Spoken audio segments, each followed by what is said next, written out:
If I reminded you that you are perfect, would you argue me down or step into your perfection? Welcome to Perfect Mode, where there are no excuses, no expectations, and we explore the world without limitations. I'm Jay Clay, rapper, the spiritual teacher, with my co-host Troy Washington, your friendly neighborhood realtor. Let's be real, so let's be perfect. Perfect mode. Everything, anything, plenty things, perfect mode. Everything, anything, plenty things, perfect mode. Everything, anything, plenty things, perfect mode. Everything, anything, plenty things, perfect mode. Perfect mode, perfect mode, perfect mode.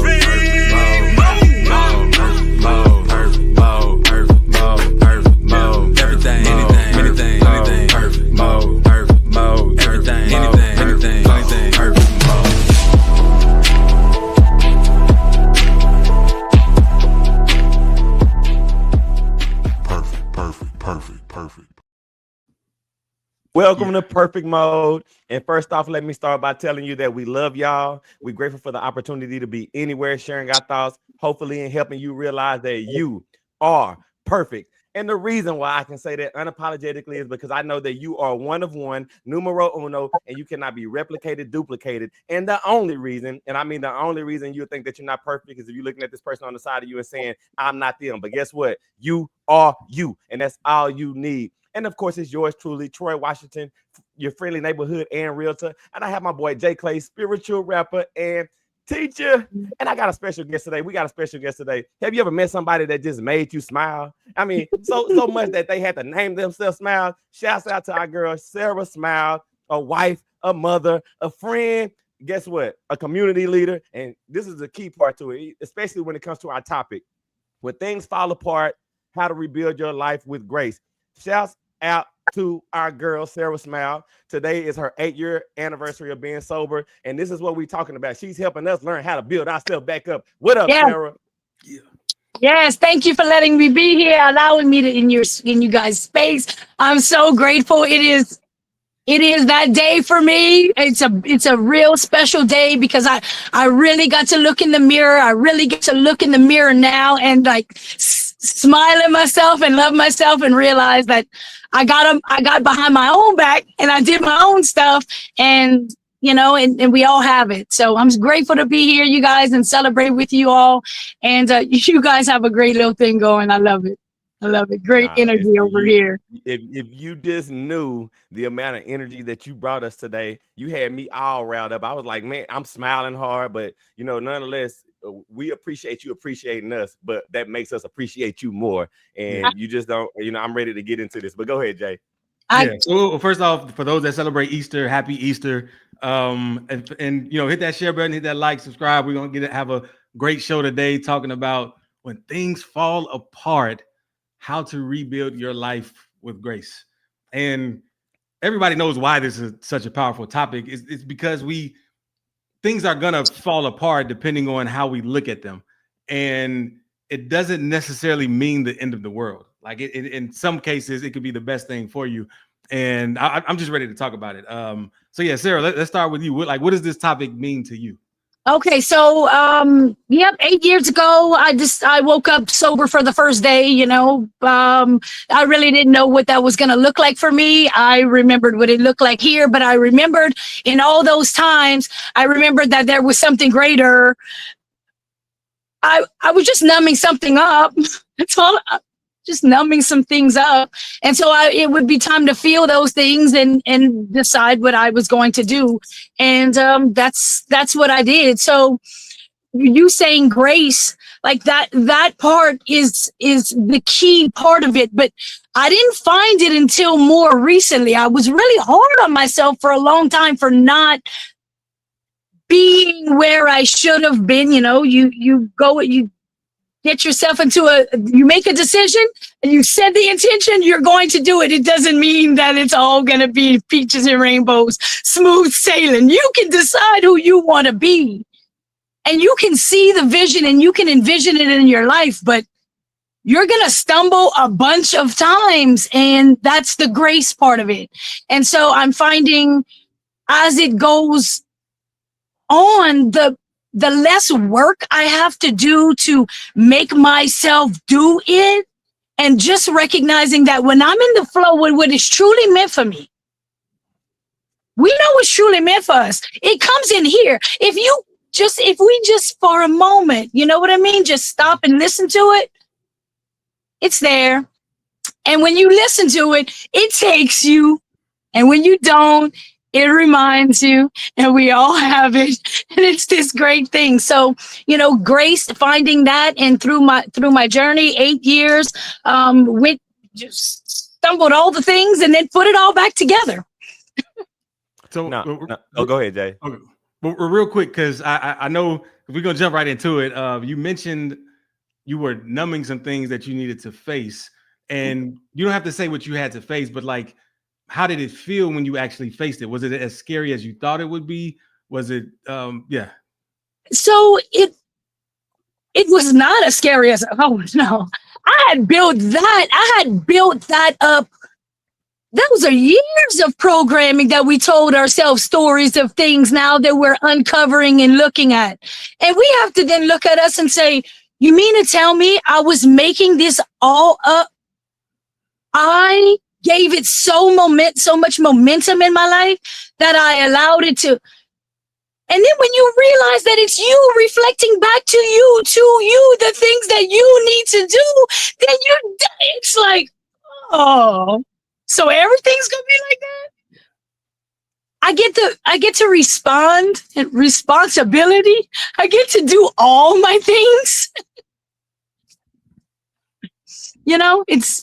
It's beautiful how it works out that way.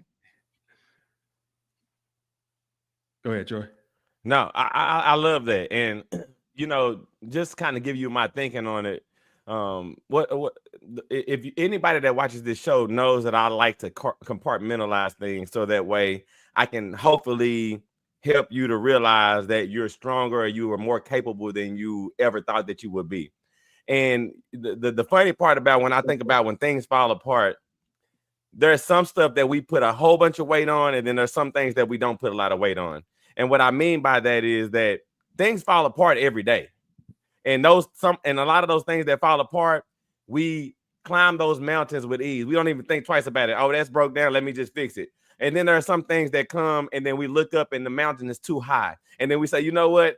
I can't climb that mountain because everything is falling apart. And it's just funny that you have the capability to do something, but you then also have the capability not to do it. And that's how I kind of look at a lot of things in my life, to remind myself that, well, if I've already exhibited this behavior, why can't I move this here? And I think that's a lot of times where we get lost when it comes to any kind of rebuilding. We start to forget how complex we are, or how capable we are.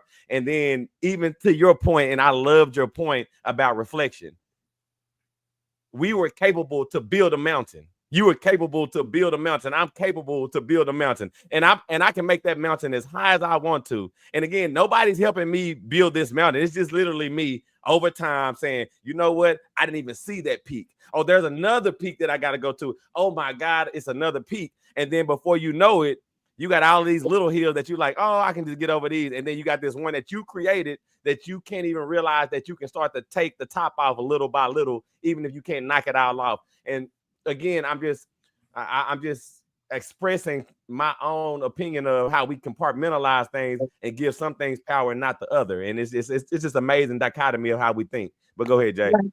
Yeah, and to that point, well, I kind of want to get clarification, because you said you love to compartmentalize.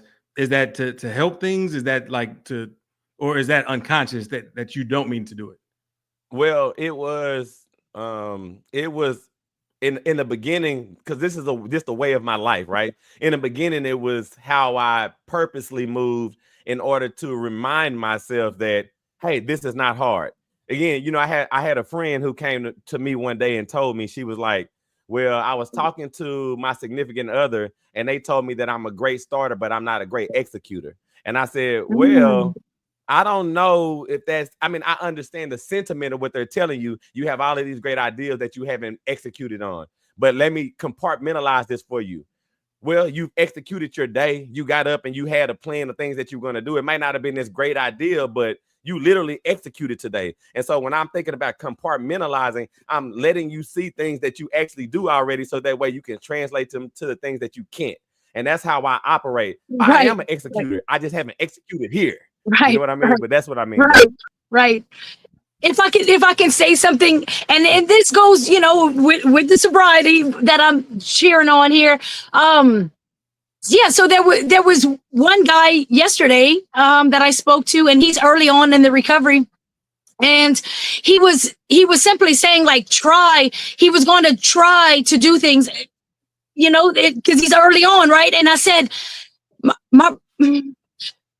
if you can think of the energy that you put into doing all the things that you didn't want to be doing, like you were giving a whole lot of energy on just a spectrum that now you're going to shift, and you don't have to look at it as, so I have to go from this to this. You can just watch yourself slowly shift as you recognize what it is that you put less attention on here. Now you focus on something else, and it becomes a wheel. And then it's not so hard on us, and it's allowing ourselves to have grace as we move with this wheel, because the energy cannot be destroyed. We can only transfer it. So when there's parts of our lives that we're not giving it as much as we should. And we recognize that, but most of the time is being allotted somewhere else. And once we shift that energy in our thoughts, that flows beautifully. I love that you said that too, about like, go ahead, Jay.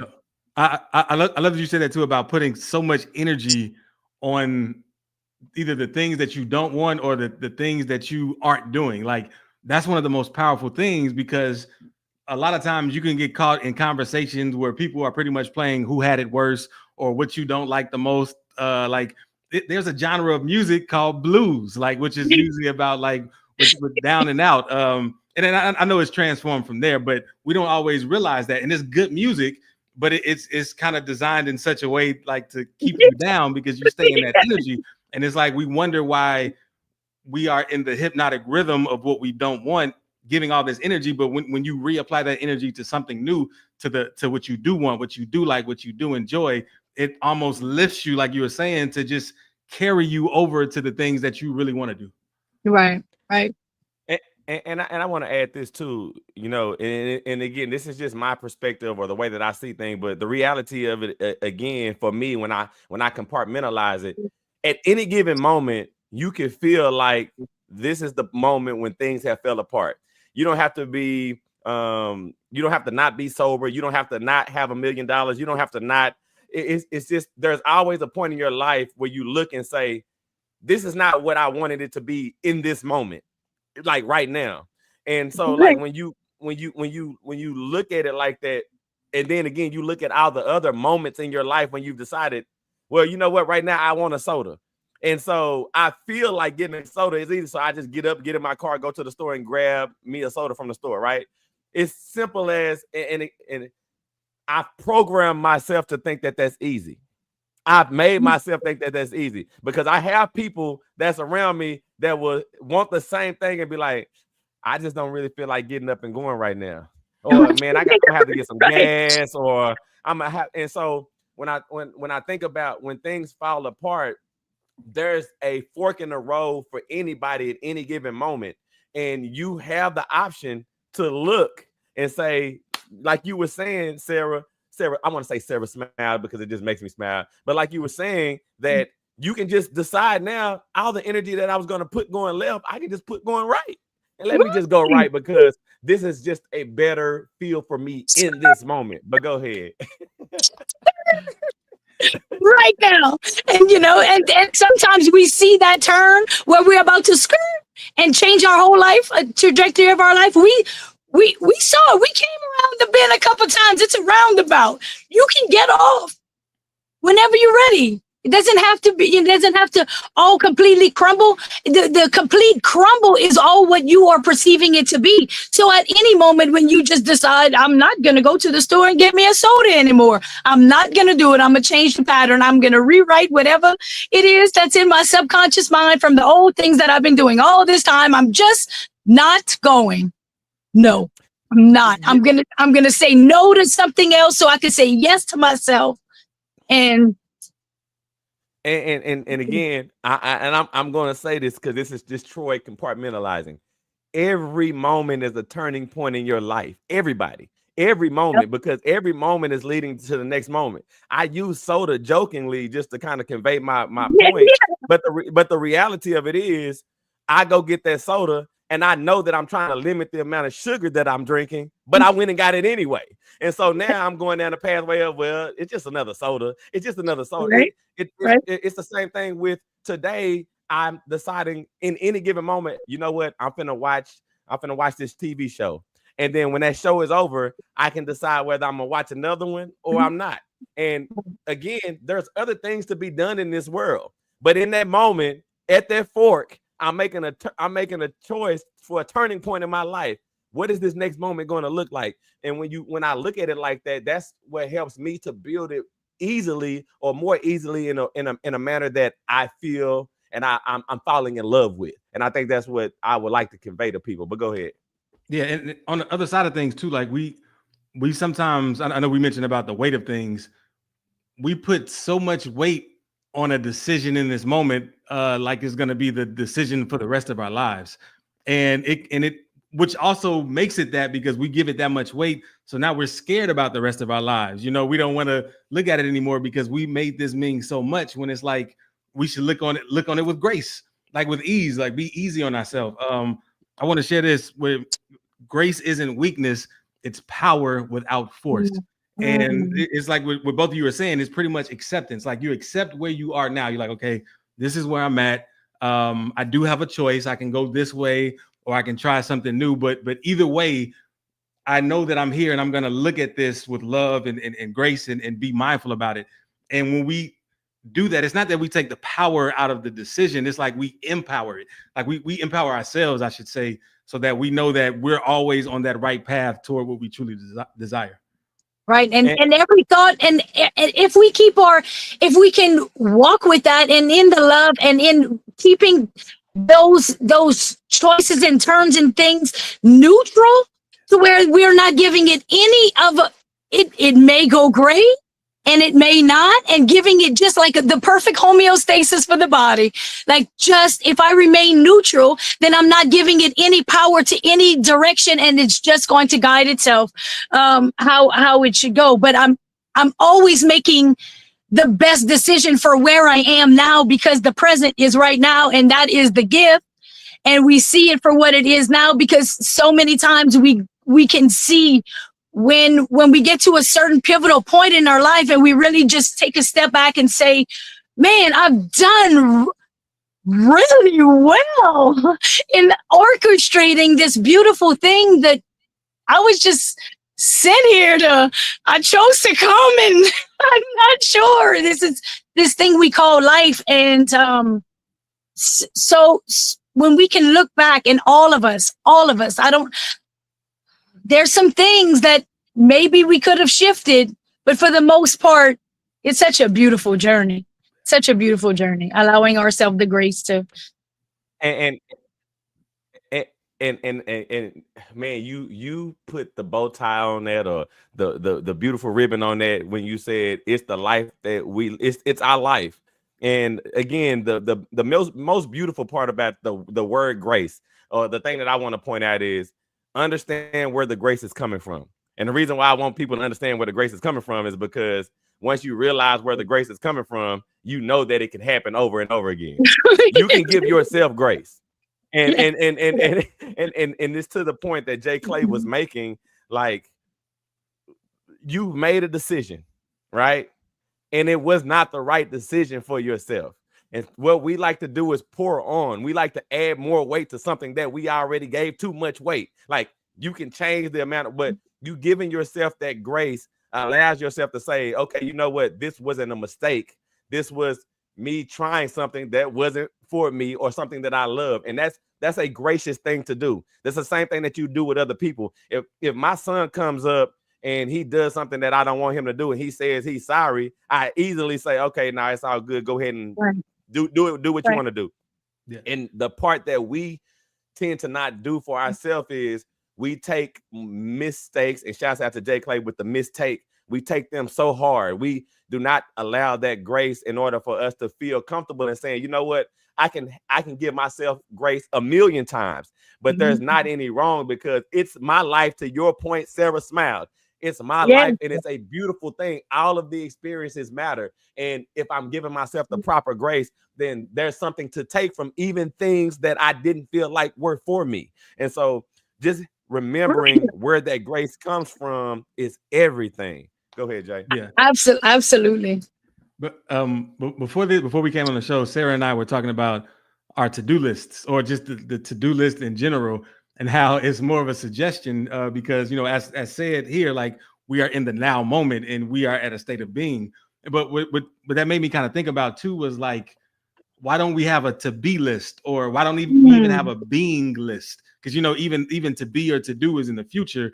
And sometimes too, to your point, Troy, like, we can get hard on ourselves when we don't follow our to-do list. But to follow our to-do list just all the way, we're ignoring ourselves in this moment. We're ignoring giving ourselves that grace to know, okay, let me at least apply the mental energy to what I want to do first, to make it easier to actually do this, instead of just blindly going from one task to another. Like I think Sara said, like, that pause is important. That pause does everything in the world if we allow ourselves to take that quick pause. Yeah. So with what you're saying there, so that's what I do with my clients. That's the work that I do with my clients, like imagination, and it's really tapping into what you want it to be like, so you don't have to run and execute and do extra things when you know and you're tapped into your mind like a vision board of what it is that you want to do. Spend less time being and more time, more time being and less time doing, when you can articulate it in your mind. And sometimes people have a hard time tapping into that imagination and what they want that to see. But if, you know, practicing it really helps, and you really sit down and you visualize what it is that you want to see, and then you put that on paper, and the to-do list becomes some type of great intentional work for yourself, because I've envisioned it completely. I see what I want. I know what I want. And a lot of times we can ask people what they want, but a lot of times people will be able to tell you what they don't want before they can tell you what they do want. Well, I know I don't want that. Okay, but what would you like instead? How would you like it to see it? How do you want to feel? How will you feel about it when this thing can be transformed into something else? And then if we can start to see it vividly in our minds, the work is done. We put it on paper and we've navigated it beautifully. So to-do list, absolutely, I hear you with that. It's to-be list. What do I want to embody in my life? What do I want to spend more energy with? What do I want to love a little deeper? What do I want to do? And then just scratch off the other stuff. You don't have to sweep today. And two, I just kind of want to piggyback on that. Like, a million things go through my mind. And Sara Smiled, I love you, because your energy is everything. And I hope that this also gets me to the point, because the reality of it is, man, and this is just Troy. Y'all can rip me apart, you know, but I just don't see how we're never not living in our purpose. Now, again, whether you're joyful about it or you've been, because again, to your point, Sara Smiled, life is this experience that we're able to go through and like feel like, and again, it doesn't mean ideally I want it to always feel good, right?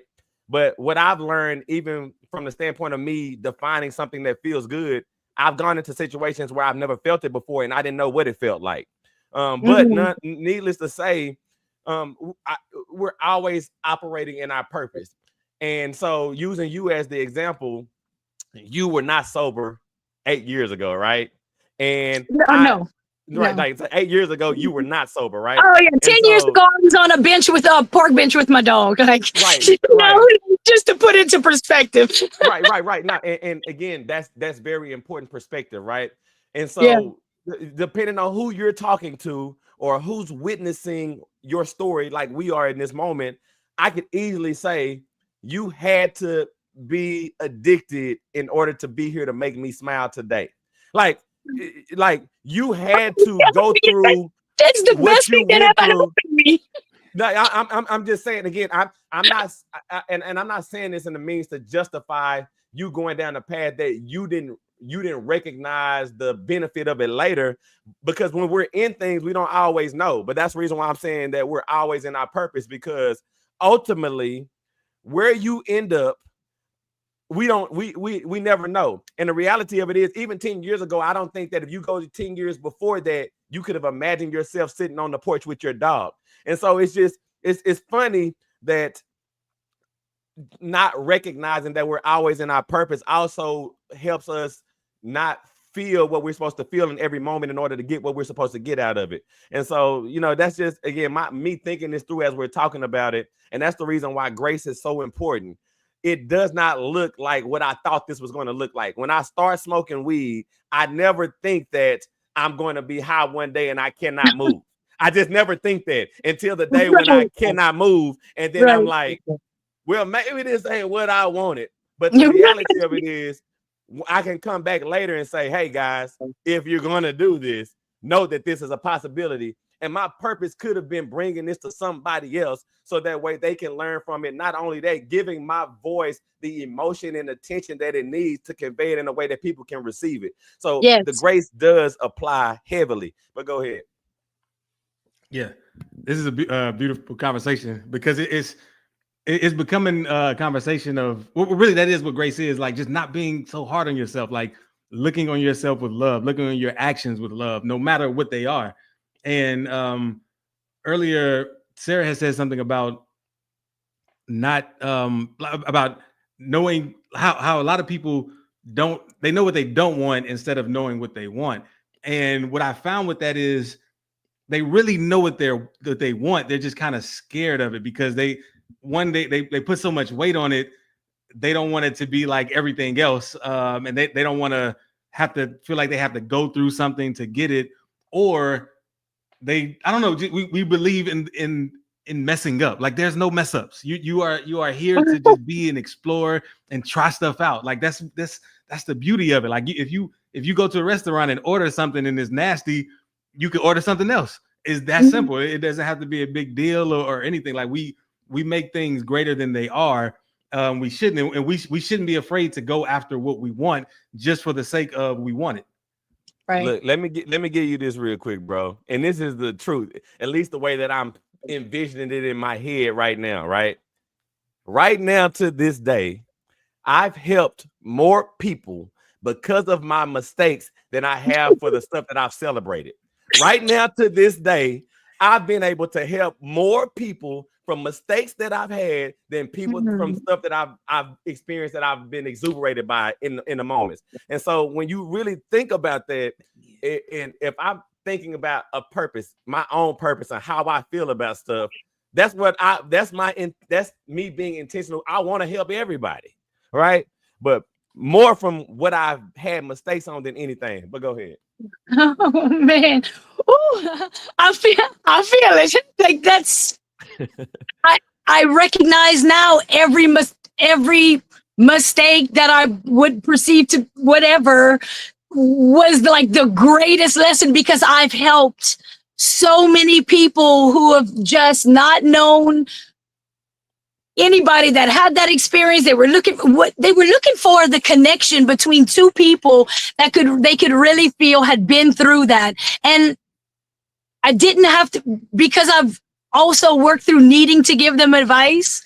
If they asked for it, I was able to give them the most beautiful advice, and they come for it. Like, and sometimes being raw about the mistakes that we make is so beautiful. Like, people are wanting somebody to walk with on the path. So being very transparent, like, I feel you on that. Like, I too have, and it has all been so beautiful. I recognize each one along the way, and I see, oh, there's the hiccup, boop, boop. Oh, there's the blessing. Oh, there's the hiccup, boop, boop. Sometimes, we go back and we hit the bumper cars a few more times. Yeah, So, real talk. you know, Yeah. it's just shining it up, right? It's like the iron sharpens the iron, and it just makes it where we need to be. Real Yeah, talk. that's so powerful and so true. Like even today. So I told you I played basketball before this, and before the game, like someone was talking to me about he had back pain and knee pain, and I had told him I was like, man, I used to too in my like 20s, which I thought was crazy. So I ended up like changing my walk, how I run, and everything. And we were talking about like how some people when they run, like they slam their foot on the floor, or they might strike their heel, and it reverberates up, and all these other things. And we were just talking about it, and I forgot about it. And so then after, we played a couple games, and after I had played my game and sat down, he ran up to me. He was like, I see what you're talking about. I never noticed you run like that before. You run light, you run easy, and it's just a different way. And it just made me think about what Troy said, like by your mistakes, you help more people, because had I not got back pain and knee pain, I wouldn't be able to help people like, oh, you could easily correct this. Like this is a easy solution. And yeah, it's a beautiful thing. Yeah, on an energetic level, I've learned through yoga practice that like gripping our toes on the earth really hard, and it's slamming our feet on the ground. It's it's bouncing back onto our bodies and all of that, but we're doing it for control. It leads back to fear. And when we become aware, oh wait, I was fear. Wait, I'm just gonna glide a little more. I don't have to hit so hard. I don't have to hold so tight. I don't have to be so afraid that I'm gonna make a mistake, because that's what grace is. That's why I'm doing all this, so I can share with you. You learn things on the journey, and we just all walking each other home. And so, and I love that too. Like even y'all's correlation to the running and the fear, like it just sent a shock through my mind as I was listening to y'all. But again, I guess trying to frame this for our audience and helping them truly, recognize what they're looking at when we talk about things falling apart. The question that you want to ask yourself is it really falling apart, or is this something that I know that it's not falling apart, but just a way for you to challenge yourself is this really falling apart? Or is this something that I need to look at from a different perspective to understand how it can either help me right now or help someone else? And where am I to grow from here? And that's just the kind of the way that I think about it when I'm, framing this for our audience. But go ahead, Jay. Yeah. And I love that. Like it's like falling apart is sometimes the first step to falling into place. Like the question you asked allows you to reframe it, because you're looking at it like, okay, this obviously didn't go according to plan, so to speak, but what does that mean? Is that a bad thing? Is there an opportunity here? Is there a way to learn something from this so that I can do it again? Or is this a pivot point? Like, oh, this is an even better way that you would have never seen had it not fallen apart. Like, and again, it goes back to what Sarah said. It's that fear that you need to control everything, that it has to be under my control. It has to happen exactly how I think it's going to happen, or it's the worst thing ever. And it's like, is it though? Like the world's still moving. We're still breathing. We can still smile if we choose to. And it's like, it's never as bad as it seems. Yeah. Now, Is this happening to me, or is it happening for me? And when you start, why does this keep happening to me? If you just change that question to what is this here to show me? What is this here to teach me?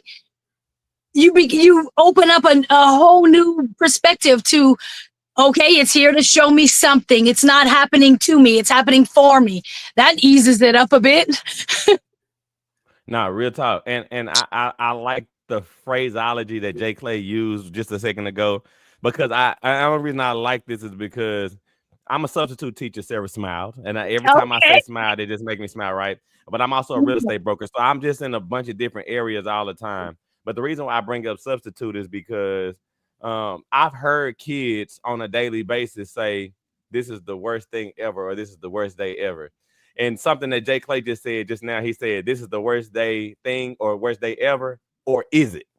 And so, like, when I think about y'all talking about being patient or quiet in the moment and listening to yourself, wherever is there a problem for you to say, or is it?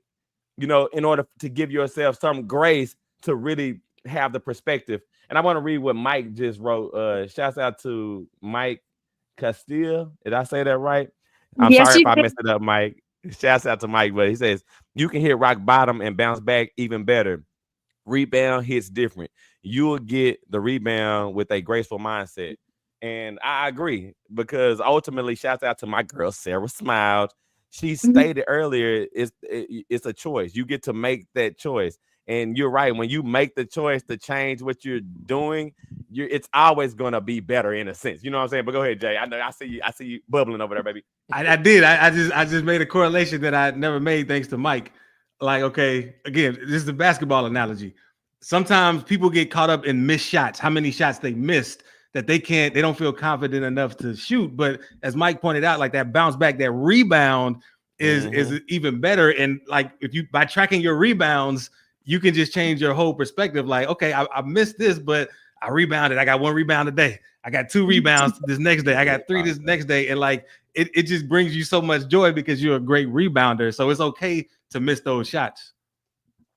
Yeah, it's all what we're giving the energy to. We can what is the direction in which I'm giving my energy to? Something that is not serving me or something that is. And you know, you just refocus. And at any moment, wait, that made me feel not so great. Like refocus. That just moving along, you know, and you always have the opportunity to choose again. Always have the opportunity to choose again. At every single moment, I could just choose to say a different word than I was, you know, it's like at any moment, and we're changing it immediately. Like there's so much going on around us, all this energy around us. The moment that we shift our thoughts and what we're going to do, it changes the whole direction.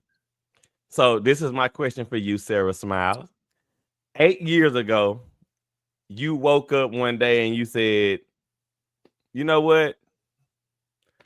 I'm just going to take a different path, right? And the only reason I'm bringing this up again is because, you know, from the audience standpoint, if I'm listening to us, I could imagine myself saying, well, it's easier said than done. Y'all can say all of this. And where's the practical advice on how do I just change my mind? How does this happen? What does this look like? And I'll say this first, that it's not going to look the same for everybody, but there's No, it's not always really the same clues. thing. It's always clues in what somebody goes through to help you to see where your trigger is going to be. So I'm asking you, 8 years ago, well, I guess it'll be 8 years ago in a day, right? Mm-hmm. You decided tomorrow is going to be different. And what was the process thinking that through in that moment? Well, it had started prior to that. I knew, you know, it had spiraled all the way to nothing basically. And that guy Mike Castile, shout out to Mike Castile. So I met Mike Castile, and he had walked the journey sometime before me. So this was all a process. I just, when we get on the right path and we start to plan it out, that's how it worked itself for me. I just so happened to meet a guy who is just so happened to be sober, who just so happened to, you know, we have a cute little story of how many times we, you know, the whole thing, right? And then seeing somebody else doing it, I also had somebody else doing it who was sharing their day-to-day experience. So I found the right people. I had already began to plan what I wanted to do because I was at my rock bottom. Like I was at my rock bottom. So, so I knew that it was, and the way it all aligned. And then I had been to many check-in one days, check-in, check-out. There was years of the things, you know, then when I made the plan and I saw that I was making a plan, I had somebody with me, I had somebody else. If they can do it, we can do it too. And so I checked myself into. So there was some spiritual work being done. Didn't necessarily know it was the spiritual work, but I didn't call it that at the time, but it's some deep soul searching. And I've, you know, like I was turned away at, I think I was like I had made it through a detox. Just a side note, like I had made it through a detox. I couldn't make it through a detox, and I went with my bag to one place, and they sent me away because they weren't able to take me that day. And I remember going back and thinking, okay, so if I really want this would be that fork in the road. Like, what I'm gonna do? I'm gonna call another 1-800 number when I get home. Oh, that's what I'm gonna do, because I know that I have momentum to go this way. But I made a choice, and I have somebody cheering me on, and I got a couple people in my corner, and okay, I could see, and I'm ready to do that, and that's what I'm gonna do. And so I slept there, woke up on 420. You know. We'll go ahead. I got a follow-up question, but go ahead, Troy. Okay, I'll go ahead and say this. All right, so again, the reason why I asked you that is because, again, like I said, if I'm sitting back looking at the show, I'm thinking, okay, it's easier said than done, right? Y'all can talk this, but but this is the thing that I wanted to pull from this, and you literally hit the nail on the head. It's two things specifically. Number one, you said that there was a buildup, and in that buildup, what was happening was you were witnessing where you wanted your life to be. And the reason why I specifically say it that way is because we are all subject to a substance or thing of our liking, all of us. It doesn't have to necessarily be a drug or anything like that. It's all a drug. It's all a drug. Right? And that's the point that I want to make. That knows how you truly feel is right. Yeah. And so the key to me, and this is for all of us, is you decided, okay, well, I cannot make this leap. I cannot jump off of the mountain all today. I can't. I'm gonna have to scale. I'm gonna have to scale my way down. And the reality of it is, using substance as a vehicle, it could be anything. We all get to a fork in the road when we've been looking at other people or other things, and we're saying, as an example, I want to have $1 million today, right? Today. I want it today. And the reality of it is, I'm at the fork in the road where I feel like that's impossible. You were at the fork in the road where you felt like being sober was impossible. But you also said, well, if I go over here, I can make $10. That's how I look at it. Oh, I can make $10 over here. But the reason why I want to make $10 is not only because I think it's cool. I see that people over here making $10 and they look happy. And right now, the choice that I made, not to say that it's a bad choice, it's just not the choice that's making me happy right now. Right now. It's right now. And again, I don't talk down on anybody anywhere they're in their journey, because I understand that you might not recognize it as what you want, but this is what you want right now. So you might look at it as being rock bottom, but that mug was everything. Because my uncle, shouts out to my Uncle Jerome. I always used to tell him all the time, like when I was talking to my friends and my family, and I would tell him, like, I think he wants to go to jail. The reason why I think he wants to go to jail because he keeps selling drugs. And the example of everybody selling drugs, they all go to jail. Everybody that I've ever seen, right? So when he ends up in jail, I don't look at him as a bad thing. I just say, well, this is where you want to go. I don't treat him any different. I go and visit him. I send him money. But I just feel like I'm not going to feel bad because you decided this is the route that I'm taking. And that's cool. He also decided while he was in jail that, you know what?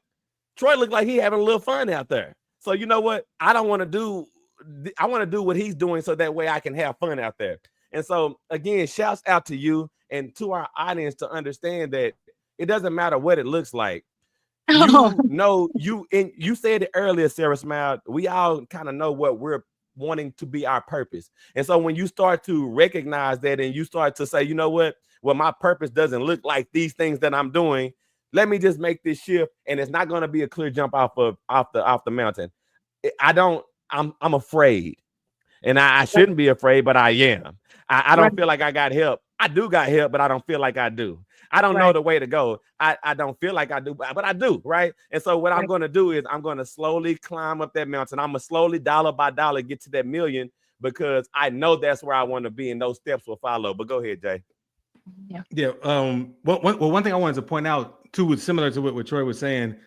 It sounded like, and correct me if I'm wrong, it sounded like you made a decision long before that day one. Like you made that decision, but you might not have knew how to start, where to go.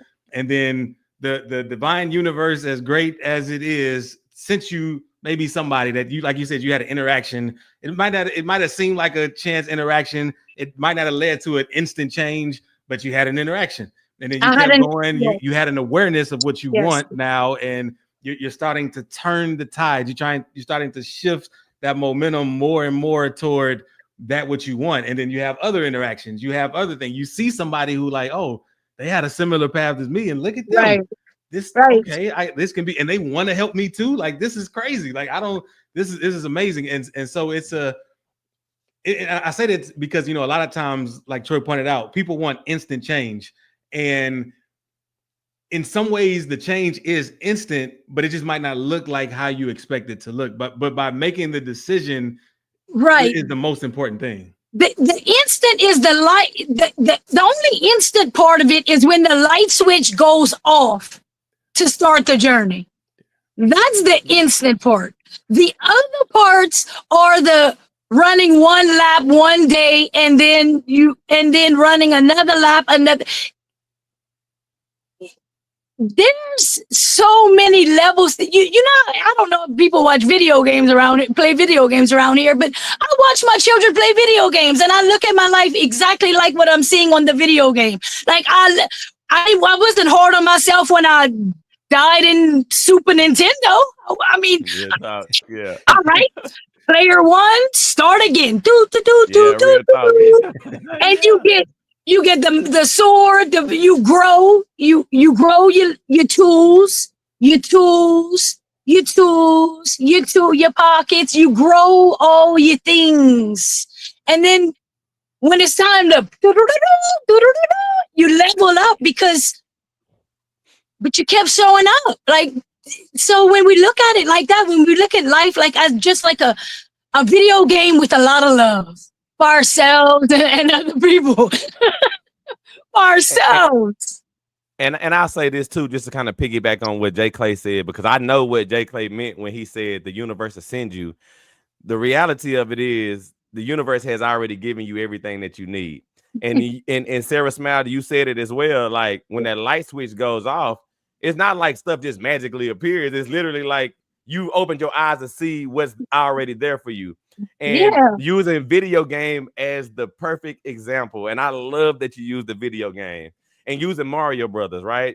You playing Mario Brothers and you're going through the levels and you're going stage by stage. But the reality of it is there are shortcuts to get everywhere that you want to go. But you don't know that there are shortcuts because you don't even believe that there could be a shortcut to do it. But the minute you realize that there's a shortcut to skip to the end, and it's there the whole time, right? The minute you realize that it was there, then you will take it every single time. And so again, it's just one of those things like everything is always there. You're just not looking at it. Red car syndrome. I want a red car, and then next thing you know, you see red cars everywhere.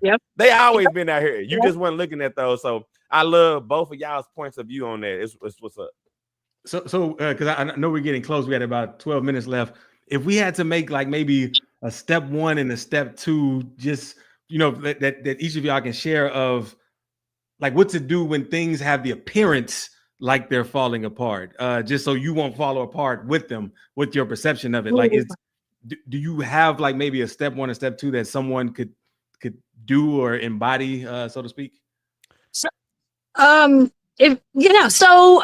ask myself usually if it's true. That's I find me asking myself, is that true? A lot, because when I'm in that moment of like, so I kind of look at the situation a little like, is this truth right here? And when I look at it that way, I can say like, I'm giving this a lot of energy that I shouldn't. So maybe I can do something else. But and a lot of times things happen where you hear things from somewhere, like it's all coming at us all the time. And when we ask ourselves, like, is that even true what I'm thinking about right now? And if it's not without 100%, then let it go and think a different thought. Yeah, that would be, that's my, And I have, there's so much going on around in the world around us. Like sometimes you have to ask yourself that at the store when you're checking out with somebody, and you catch yourself we all have the choice to choose again, right? It's like allowing ourselves something new. And so in that moment, we just ask ourselves, is that feeling that I have right now, is that true? Okay, it's not. I would piggyback on what you said. So number one, that is a way of my life all the time. But for a lot of people who are visual learners like me, or have to kind of feel things or see things, I would challenge you to write it down. And the reason why I say it this way is because sometimes we've made things be true that are not true, right? Like you will ask yourself, is it true? And you will believe that it's true because you've literally sold into yourself over and over again that something is true. And so what I would do is I would write it down, and then I would weight it. I would say, is this weighted like light, medium, or heavy, right? And then if it's something that's weighted heavy, I would really give it the time of day. I'm going into the question that you're saying, is this true? How does this really make me feel? Is this where I want to be? Is this really of me? And I'm going to look at it. I'm going to give it the proper attention to. After I give it the attention I need, then I can reassess, well, is this really as heavy as I thought it was? And then it can move down in scale. But I think just really giving things an opportunity to dispel the truth that you may have given it is important. Go ahead, Joe. Got you. Yeah. And it sounds like too, you need a level of awareness to get outside of your thoughts. And that the only way I know how to do that is through practice. Because I remember a time when I wasn't aware like that, and I remember a time where I was. And so yeah, I would say practice that too at every moment, like just really getting outside of your thoughts and contemplating it. Just take a second to yourself, like meditate, or just step aside and close your eyes, or just have some alone time where you're not listening to anything, watching anything. You're just being, and just kind of sort out those thoughts. And I want to say this too, real quick. And I want you to come in right after me, Sarah. But Sarah smiled. Let's go. But being aware of your thoughts is really a thing. And the reason why I say that is because I know how I feel all the time, being aware of what I'm thinking, the way that I'm thinking about it. And it's and when I say it's really a thing, I mean it from my standpoint, at least. I don't want to get to say everybody, but it's a challenge. It's you find yourself in a room that you're not used to being in, and you find yourself processing things that you're not used to processing, and it's not always going to feel like roses and strawberries. Like you're going to really have to find yourself in the things that you're processing, and that again is going to be a testament of how we just think of things freely and not necessarily temper what's real to us. Like it's going to show you something, and it's going to feel funny. But go ahead, Sarah Smiled. Yeah, so to somebody who is just even figuring out that we can, how powerful our thoughts are, like take notice and set an intention right now as you're watching this, saying, I'm going to be more aware of my thoughts. Just say that out loud to yourself. Go look in the mirror, maybe something, but write it down. I am now more aware of my thoughts. Now you have the I am with it. Now you're pretty powerful. So I'm aware of my thoughts, and let it become a practice, and then start writing down, like, what are my 5 dominant thoughts? Like, I think about that stuff a lot. And every time I think about that, some type of way about that.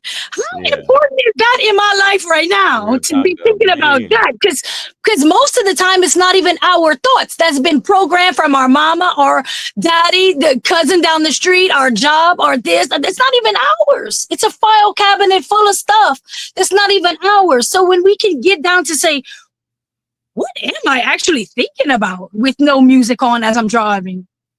Man, you just. And then once you crack open that door, it's like a light right here. The what we just spoke about earlier. It's like a light right here, and you become more. This is my daily practice. Thoughts is my stuff. You just blew my mind, because as aware of my thoughts that I am, I don't even know what my 5 most dominant thoughts are, and now I want to find out. Like, man, and to that real quick. Because I know we got 5 minutes left. As you can see, what Sara just did, she is a coach. And I would want you to talk more about that real quick. So if anybody wants to get in touch with you and work with you, all of that. Yes, so my favorite jam has always been to call people out on their stuff. Wherever my signs align, but I do it in a very sweet, loving way. Sometimes, it's a different approach to what therapies would look like, right? You're going to tell me your stuff, and I'm going to point out where you say you can't and where you say you'll try and where you say... And I just point that out to you. And then we have this great loving relationship because you grow and I get to watch you grow. And so that's what I do. I have a local place. I'm in Louisiana, and I do some medicine work and, help with a different approach to what standard recovery looks like, because it doesn't work for everybody. And so there are so many vast ways that we can find ourselves closer to who we're truly meant to be, and so yeah, that's what I do. I have a website. I'm an herbalist. I really enjoy working with people that I know what they're going through, because I put the herbs and I cater to that type thing so we can really get deep and set intentions with that work. And Wednesdays on Facebook until I grow like you guys. When I grow like you guys, because that's on the to-do list that we talked about, but it's really just something that's coming in my near future. But like you guys, that's what I was gonna say. But so we do a midweek magic on Wednesdays, and you can join us there. We talk, my co-host Alexis and I talk all about all this stuff. We keep it real raw and organic. And, I like to love on some community and some women. So keep that coming in. Love it. Yo, I just got to bring it back one more time. What are your 5 most dominant thoughts? That is crazy. That's crazy. I mean, that's tight. What I mean by that, if you don't know what I mean by it, but that's crazy. Yep.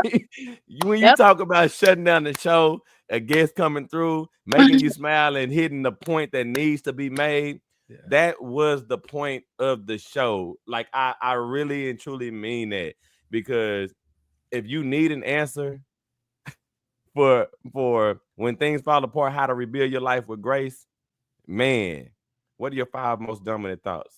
And then you can get to being gracious with it. Man, she did that. Shouts out to you, Sara Smiled. I love you. I love you guys. I love you guys. There was great energy here. Oh, and one thing I want to tell you too. You are always growing, Sara Smiled. Oh yeah, I was growing. You talk about when you grow, like, no, you're always growing. I'm always growing. Thank you for getting me on that. You are where we are because we're all here right now, and that's the only thing that matters. Go ahead, Jay.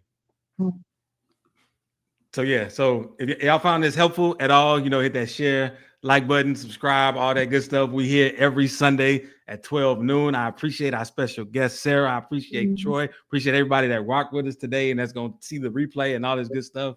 Yeah, Troy.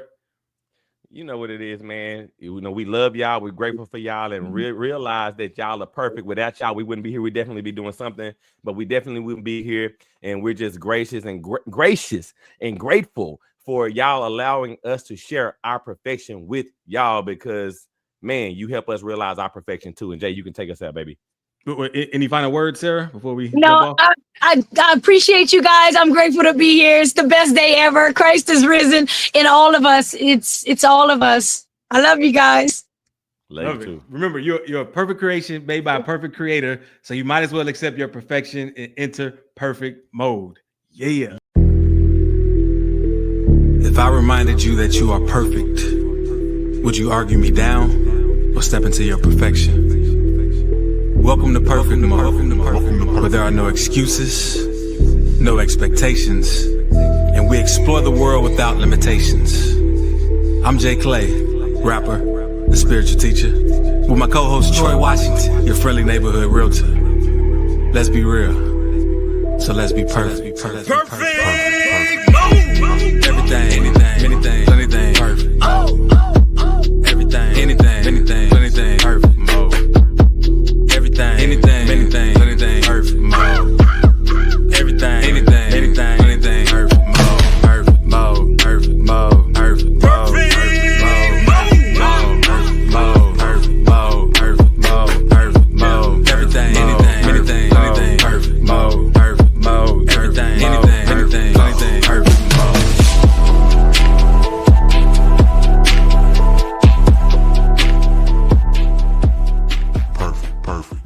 perfect.